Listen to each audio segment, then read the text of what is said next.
How much life insurance is enough? And did you know it can be more than just protection? It can be an asset. In today's episode, I'm joined by Joseph Lombardi, a life insurance expert who breaks down the real value of life insurance beyond just a safety net. Whether you're wondering how much cover you actually need or how to make life insurance work for you, this conversation is not only entertaining, but packed with the insights you don't want to miss. Welcome to Wealthy After 40, where I help you turn retirement uncertainty into a clear, actionable plan. If you're thinking about retirement but feel unsure whether it's even possible, I understand. The gap between where you are now and where you want to be can feel overwhelming, but it doesn't have to. Hi, I'm Daylene Higgins, founder of Elevate Finances and your personal financial coach. Having retired at the age of 50 and have enjoyed over 2 years of retirement bliss, I'm here to help you create your retirement dream and make it a reality. No more wondering, no more guessing, just taking action and building a future for yourself. Join me each week as I guide you through essential topics such as budgeting, cash flow, lifestyle planning, debt and savings, insurance, Medicare, and Social Security. Together, we'll build a strategy to help you achieve the retirement you've always desired. It's time to shift from uncertain to unstoppable and make your retirement dreams a reality. Joseph, welcome to the podcast. I'm excited to get to know a little more your personal story. But before we do that, tell us who you are and what you do. I'm the owner of Iron Hawk Financial. We are a nationwide financial services planning, estate planning, legacy planning firm that has about 50 agents with another 200 of them that are like brokers. And we have lawyers, accountants, CPAs, attorneys, and we specialize in using life insurance as an asset. And we specialize in long-term care planning to keep more of your assets in your pocket, not the state you live in. Very good. I love that. So what got you into this business? And I know you were sharing with me a couple of your accolades. So share your accolades and then what got you into this and your big why. I'll try and keep this short. Yeah, I've been in this 22 years, won 27 or 29 industry awards now. I've been featured in International Business Times, Business Insider, Market Insider, The Daily Caller. I'm on the cover of plenty publications like the Top 40 Under 40 for finance. Also the Who's Who in Building and Construction, because I work with a lot of business owners in the blue collar field. I also have my own radio show, Money Talk with Iron Hawk, 5-star rated on Google, A+ rated on the Better Business Bureau. I published and written 3 books that are all on Amazon. One of them's close to being a bestseller, Being Your Own Bank. I also have written There's a Better Way Than a 401k and Long-Term Care Without Long-Term Pain. And yeah, I basically just try and help people save money on taxes and have their money stretched so that they can, enjoy their last years, not worrying about money. Yeah, so good. I was sharing with Joseph that we have not covered life insurance yet on this podcast. So I'm excited to go into that topic. So why did you get into this role and what sparked your desire to build your group, but also focus on long-term care? So I was, 11 years old. It all started, and I was doing construction with my dad. My mom left at 4 years old so she can do drugs and drink and live in Boca Raton and drive Mercedes and live that life. She didn't want to be a mom. She wanted an abortion before I was even born, so I'm lucky to even be here, to be honest. And so that was done. It was just me and my dad. And so he owned JV Lombardi Builders, and we would just normal. I would be checking jobs with him. Where else am I going to be? 6, 7, 8, 9, 10, 11, 12, 14, 15, 16 years old. I was with my dad, and we went to check on this mansion in Greenwich. And to make a very long story short, I took an elevator down to the basement. The guy had a baseball field in his freaking basement with like a Chuck E. Cheese thing. It was insane. I get back in the car, I had a blast. Oh my God, I had a blast. And I asked my dad, what does that guy do? He said, he works on Wall Street. So in the back of my head, I had no idea what it went, but in the back of my head, I'm like, I want to work on Wall Street because I want that type of lifestyle. And fast forward about 5 years, my dad's doing another house in Greenwich, Connecticut. It's a very wealthy town. He did like this whole row. and he accumulated millions and millions of dollars in profit. And he ended up falling 3 stories off a ladder, and the bone in his foot disintegrated. And at that time, he was going through a divorce with my stepmom because we found in the back of the closet during the divorce, we found a bunch of receipts in an old purse for vanilla extract and Listerine. And we found out that because my dad's been in AA since 91, she couldn't bring any hard liquor or beer into the house. So she was sneaking it through vanilla extract and Listerine. So my sister was born 2 pounds, 7 ounces with fetal alcohol syndrome about 13 weeks early. She survived, thank God. But now here I am. At this time, she's 2. I'm 15. I'm a sophomore at Fairfield Ward in Connecticut. And I was like lettered in sports. I was running, 10 miles a day. And I had to drop out of football, basketball, and track. And I started working at this daycare called the Child's Garden on Mona Terrace, which was very close to my house. And I used to walk to school. So, or ride my bike until it was, not cool to ride your bike when you get older. So it was right before I got my license. I had to walk her to the daycare, walk to school, go to school, work there from like 3 to when they close at 6. And then I'd walk down the hill where there's like a Burger King and a grocery store and just, take my check money and buy us dinner. And it was really difficult, but I didn't want to say anything because I didn't want DCF involved where they would have split me and my sister up. I wouldn't have the same school system. So I didn't think my dad would be in the hospital for almost 2 years of reconstructive surgeries and rehab. So, that was a big defining moment in my life to be like, are you kidding me? My dad was worth $25 million. He had an Audi S8. He had boats. He had real estate. He had like 20 houses in the next town over, all rental properties. But he had no life insurance, which he didn't die, which is fine. But he also didn't have any disability insurance. And then, sure enough, 20 years later, now he's got Parkinson's disease and he's in jail, also known as a nursing home, in a 10 by 10 room with a stranger that's blasting, the Mets game at 3 a.m. And it's very hard to go visit him. So I realized that like, hey, a lot of people aren't planning, and then of course God just sprinkles more down on me. And then my mom ends up dying at 52 years old, cirrhosis of liver from alcoholism with no life insurance. And I was her only kin, of course. And now I'm responsible at like 20 years old to take care of her estate. And then she died 10/3/09. My first child was born 11/3/09. We just bought our house August '09. So I went into like this just deep anxiety, depression, panic attacks. I couldn't handle it because I couldn't mend the relationship we had. And then on top of it, financially, I went in severe credit card debt because I had to transfer her body across state lines, and they charge you per state line. At least they did in '09. And I had to come up like $30,000, $40,000 when I didn't have it. We just did the baby's room. That was the last penny I had for the crib and the, remember it's Babies R Us back then.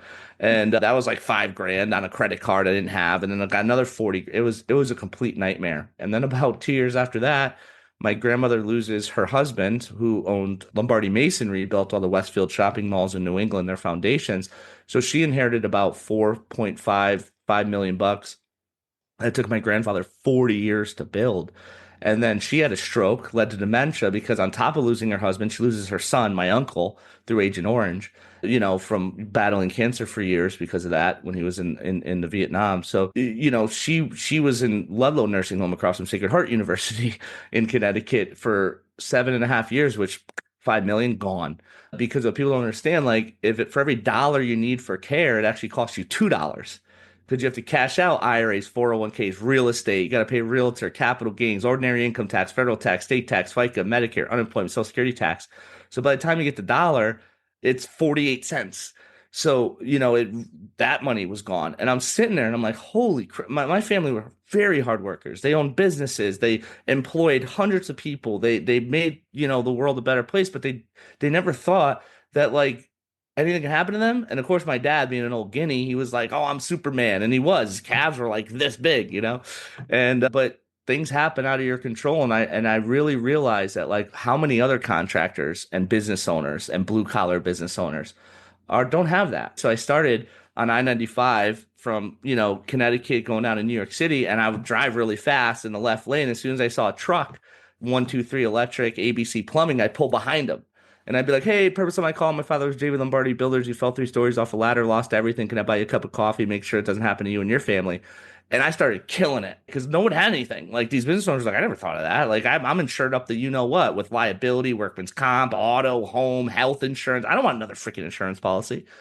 So I found a way that you can actually make money on your insurance policy so you can protect your family, protect yourself, save millions in taxes, and make money and build a legal tax-free pension with no 59 and a half year rule. And you can't lose, and it's sue proof and it's divorce proof in some states. So it's like unreal. And then I found this IRS code section 7702 that's embedded in the permanent life insurance. And I was like, are you kidding me?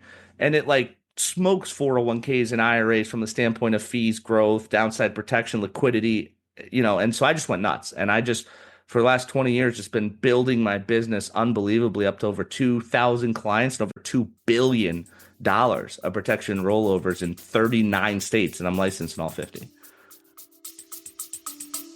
We'll be back after a quick break.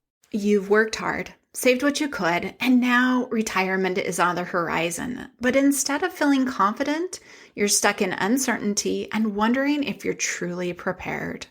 The fear of running out of money keeps you up at night. You don't have a clear budget that shows you exactly what you need. You're tired of the guessing game, feel like you're dipping into savings too often, and you're also feeling guilty every time you spend. That's exactly why I created my Retirement Ready VIP session, a 2-hour deep dive where we'll map out your money, create a simple budget, and give you the steps needed to make retirement possible. Imagine knowing exactly where you stand, the confidence to spend, save, and retire without stress. Let's make that your reality by booking your Retirement Ready VIP session today at elevatefinances.us. The link is also down in the show notes. Yeah. Wow. What a story. I know everybody is like, it's not going to happen to me. Of course Death not. happened. We just don't know when. What is your advice to somebody who's like, I don't have, or I have very little life insurance? What's something they need to start thinking about to, capitalize on it as well? So I've met thousands of people, and the consensus is that I need life insurance till my kids are 25, 26. And then once they're older, they have their own life. I don't need life insurance anymore. And that can't be farther from the truth, because what ends up happening, and I can't tell you hundreds, when I say hundreds, I mean hundreds of people over the age of 60 that would dying to build a legacy for their grandchildren, wanting a big life insurance policy, put it in an irrevocable life insurance trust, also known as an ILIT trust, and they get declined. And they're like, what are you talking about? You're like, you have high blood pressure, you're overweight, you have cholesterol, you just had a heart attack, you had a stent put in. Like, they're not going to cover you. And they're like, I'll pay 50,000, 100,000 a year for a plan to make sure that my grandkids, because I love them so much and they're little babies and I hold them and I have the assets and the resources to do it. And it's like, sorry. I tried. We ran through 20 carriers because I'm a broker. I have access to over 200 of them. And so the thought process is that people never wake up on a Thursday and are like, oh, how's my life insurance or my long-term care strategies, in their 40s, 50s. They always wait until it's too late, right? They always wait until it's so expensive that they can't afford it, or they finally have the money and they're uninsurable. So it's so important that when you're young, like when all three of my kids were born, I got them accounts. Literally, as soon as their social security number came to me, like 3 weeks later, they got life insurance that day. And you think like, oh, why would I want to make money if my children die? Like, no, that's not it. Because I built them their own bank. There's something called the Rockefeller strategy that are like, how are you thinking that the ultra wealthy people in this world, how they keep, keeping the rich rich and the poor poor? All it is planning. It's really all it is. It's taking a small percentage of your income, putting it away, having it grow and compound, the benefits in it, including the long-term care, the life benefits, hence life insurance, not death insurance. We're not talking about term life here. We're talking about permanent life insurance, not renting your life insurance like most people do. Like, I have life insurance. It's like, no, you don't, because the insurance company wouldn't have sold you that policy through underwriting if they knew there was a 99.99% chance you're going to die in the 10, 15, 20, or 30 years. They're not dumb. They've been doing this for 180 years. You don't think they have a law of large number based on your age, your sex, your health, your demographic, your prescriptions you're taking, whether you've had psyche, DUI, speeding tickets. They can tell you literally within a 2-year window when you're going to die unless there's a crazy freak accident. So it's like people think like, oh, I have life insurance, I'm all set. I have it at work. Okay, what happens when you retire? You're on a group plan at work. It's on the tax ID of the company, not on your social security number. So as soon as you detach yourself from a retirement, a quitting, or a firing, you have no life insurance, none. And then now, how old are you? 53, 56, 61, 64, 68? You really think insurance companies want to insure somebody like that? Take that risk? If they do take that risk, it's going to be way too expensive. You're like, I don't want to pay that. Well, should have done it when you were younger. So it's vitally important when you're hitting 40, even 50. I have clients in their 70s that bought life insurance from me, but they were worth millions of dollars referred from an estate attorney. But it's very, very important to do that planning now to build that foundation, I call it. People always skip the foundation. Why? It's not sexy. When you're at the cooler, at a coworker, you're talking to another business owner. What do you talk about? Bitcoin, stocks, real estate. Nobody said, I have an IUL. I have a whole life plan. I just bought 1.8 million in life insurance, Harold. Nobody, it's not sexy. So it's not something that people talk about. They talk about, hey, I bought SoundHound when it was $4. I bought Bitcoin at 20,000. I bought Ethereum or XRP. Blah, blah, blah. But it's like, that's great. You're just creating a lot of money that the government's going to end up stealing from you later because we're all guaranteed to die. Sorry, guys. We don't make this, we don't survive this life, as physical. I believe we go on spiritually, but it's a whole nother podcast. But when you have the chance, you have to make sure that you have that like financial foundation set up to protect the people you love. Because if if you fail to plan, your plans to fail, and you're the only one that's going to help your future self, which most people lack and forget or don't put it high enough on a priority list until it's too late. Yeah. Yeah. And insurance, yeah, it is boring. I mean, oh my God. It's boring. However, listening to you, I'm like, wow, this is interesting. There's some cool stuff in it. There's some really cool loopholes. Okay. So tell us these loopholes. What are going to long-term care or, inheritance? Like, what are the loopholes in life insurance? Absolutely. So the best loophole in life insurance is IRS code section 7702. If you were to Google that, it'll tell you it's the IRS code embedded in life insurance. I don't know if any of your listeners remember when Donald Trump and Hillary Clinton were on the political stage, and Hillary Clinton goes to Donald Trump, show us your tax returns, show us your tax returns. What did Donald Trump say? I'm not going to show my tax returns. She did, yeah, because you pay no taxes. He goes, you're right, I don't pay taxes, but I use the same loopholes that your donors use, and you had 30 years to close it. It was a very pivotal moment in the election race in 2016. What they were referring to, which most people are like just right over their head. Yeah. What they were referring to was IRS code section 7702. Think of $1 trillion industry that the average American doesn't know exists. How are they making all that money? Where's all the money come from? From the 0.01 percenters. Think of somebody if they sign a $700 million contract like Shohei Ohtani to go from the Angels to the Dodgers. Does he put it in a bank with a $250,000 FDIC insurance? Does he get a 401k with an $18,000 or $19,005 catch up or a SEP with a $70,000 catch up? No, they dump that in life insurance. Well, why? Why would, if I got $700 million, why would I dump it in life insurance? Well, let's talk about it. Number one, it is sue-proof. Remember HIPAA laws because of COVID? Yeah. It's illegal for any creditor, even government organization, to know you have this asset. What do you think rich people love? They love to not let everybody know they're rich because they don't want to be a target.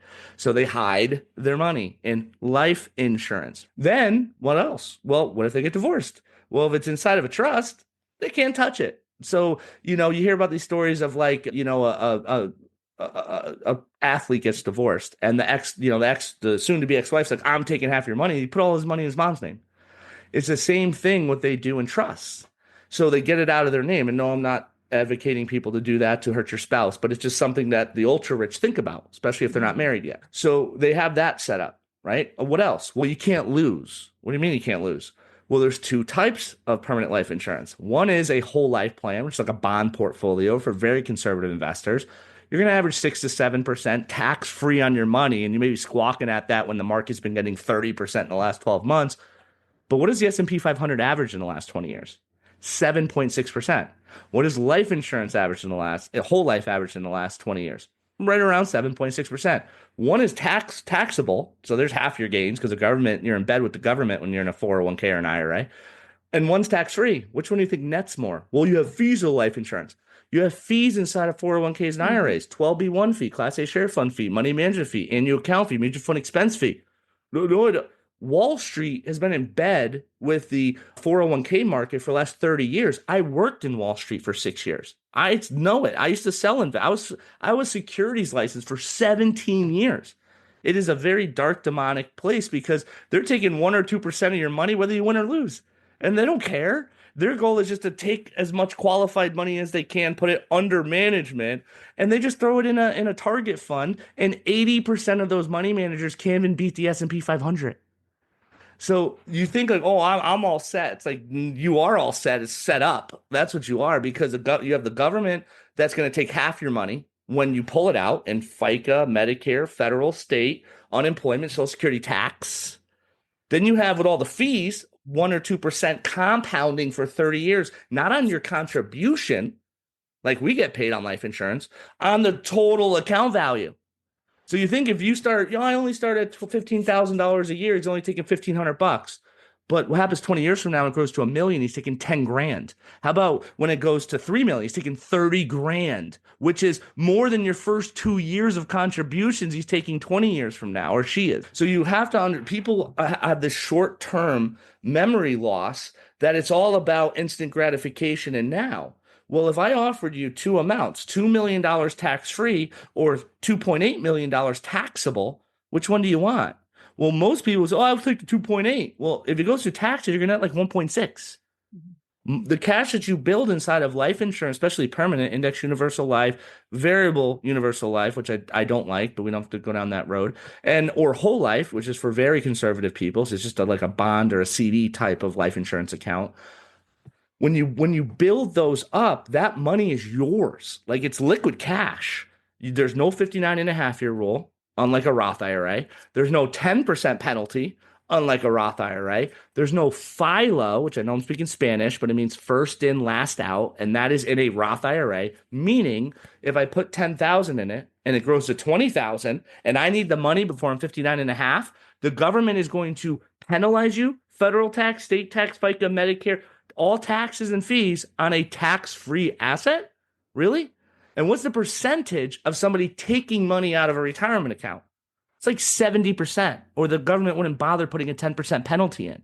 So they know the whole system, not to put a tinfoil hat on, just looking at the numbers and looking at facts. The fact is that when you invest in an IRA or 401k, the government is enriching themselves because half of that account belongs to them. If you lose all your money, government didn't lose anything. If you triple or quadruple your money, they get half of whatever you gained with no risk inside of it. Doesn't seem fair to me. And then on top of it, if taxes were to go up, well, that's even more of your money. And by the way, we owe $38.6 trillion in debt with $42 trillion in Medicare and $27 trillion in Social Security and $227 trillion in U.S. unfunded liability debt. All could be found at usdebtclock.org, by the way. And where were taxes in the 1980s? Oh, they were what? 67, they were 70%.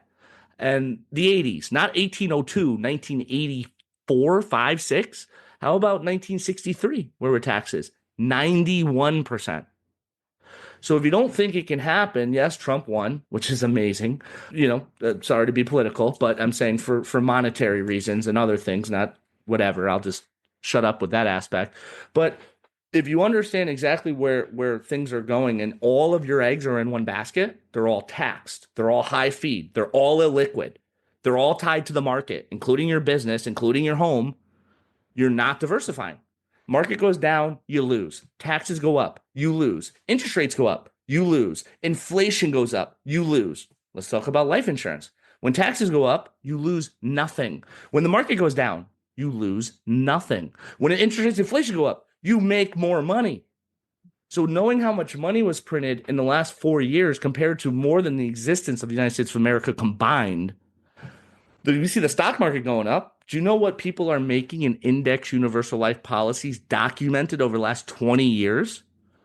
14.93% tax-free compounding.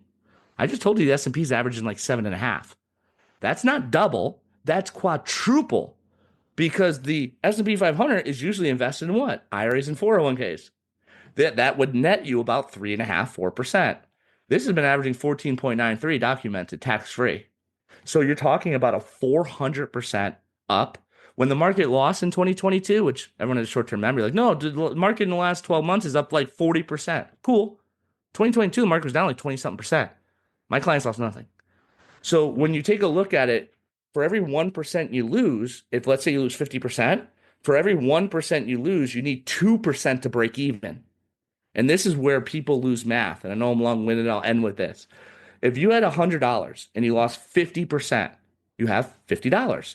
If I gain back my 50% that I lost, I have 50% of 50, which is only $25, which means I have $75. So if I lost 50% on 100, I have $50. I need 100%. 50 into 50 is 1.0. So if I lost 50 and then gained 100, I made nothing. Then you take the fees out that you were paying, 12B1 fees, class A share, you actually lost money, right? Because there was a study done, I forgot by what college it said, if I give you an account that lost 50% and gained 90 the next year, would you want it? And like 87% of people were like, oh, I'll take that account. And they were down like 12%. Because people don't understand finances. Most people just like, I don't know, it's too much. There's numbers involved. There's codes, and I don't know. I'll just trust somebody else. Well, the person you're trusting isn't 5-star rated like I am, A+ rated on the Better Business Bureau like I am, have 0 complaints in 22 years with thousands of clients. Then maybe you should see what their ratings are, and maybe you should say like, because most people I meet, they have an advisor already. And I talk to them about taxes and liquidity and diversification and downside protection. And they look at me like you don't have a planner, you have an investment advisor. They'll just take your money and charge you a fee and then pat you on the back when the market's up. Look how great I am. And then when the market down tells you, oh, it's a great time to buy. So either way, you're right. That's how they train you in Wall Street, by the way. So if the market's up, you're a hero. If the market's down, you're a hero because you're telling them to buy low when you just lost them a bunch of money. It's like the whole thing is rigged, not to sound crazy, but if you really understand, because I was an economics major, if you really understand how arbitrage works and taxes work and long-term returns and liquidity versus, oh, what did I make this year? You would understand that the government is playing you and taking advantage of you. Yeah. Who knew that the topic of insurance was so entertaining? I just want to thank you for this, Joseph. So if people are interested in learning more, getting a better understanding of everything you've touched on in this episode, how do they get a hold of you? Yeah, so if any of your listeners wants all 3 of my books absolutely free, plus all the articles that I've been featured in, International Business Times, Business Insider, Market Insider, and 2 Forbes articles on my strategy written by a certified financial planner and a CPA, an accountant, is telling you to buy life insurance, believe it or not, in Forbes. If you want those, just write an email to joe@ironhawkfinancial.com. Just put free books. You won't go on any type of spam list or anything. I'll send you all the information. I'll send you a Calendly link if you want to book a free consultation on my calendar. I can build you a custom plan for absolutely for free. I could show you how much money I could save you in taxes, where it's at minimum hundreds of thousands of dollars, usually turns to millions. And then I could save you, get this, hundreds of thousands of dollars in interest because my clients use their life insurance to finance homes, buy vehicles, college for their children, which instead of you paying a federal grant, $80,000 in interest over 10 years, you make $50,000 to $100,000 in interest on your money by being the bank, meaning while the money's lent out somewhere else, you're still earning interest on it. That's called non-direct recognition. Again, you can Google it. But a lot of people just don't take the time and they think, oh, well, Earl and Sarah and Bob are doing a 401k, so I'll just do what they do. When you realize that, are they millionaires? Are they billionaires? Because this is what the ultra rich do. And I try and bring it to the middle class or upper middle class market.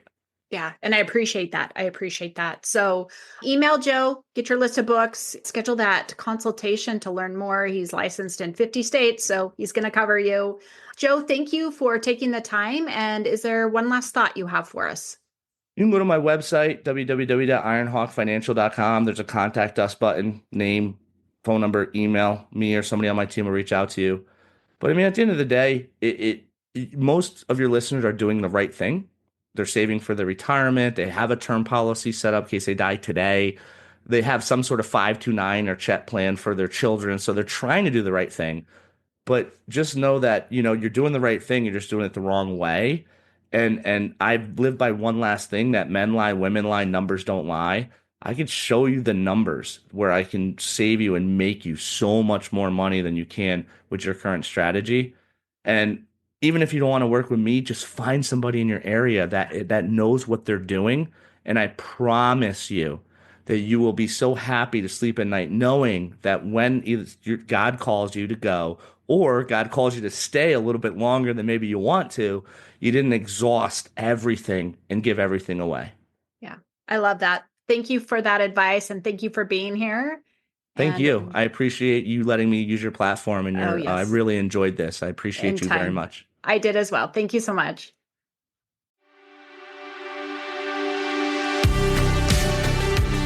Thanks for listening. Each week, my goal is to help you get one step closer to retirement so you can be excited for that big day instead of stressed and just hoping it will work out. If today's episode got you thinking about your retirement planning and wondering if you're on the right track, let's connect. Schedule a free Q&A call to discuss your retirement needs and how I can support you in creating a retirement that's possible.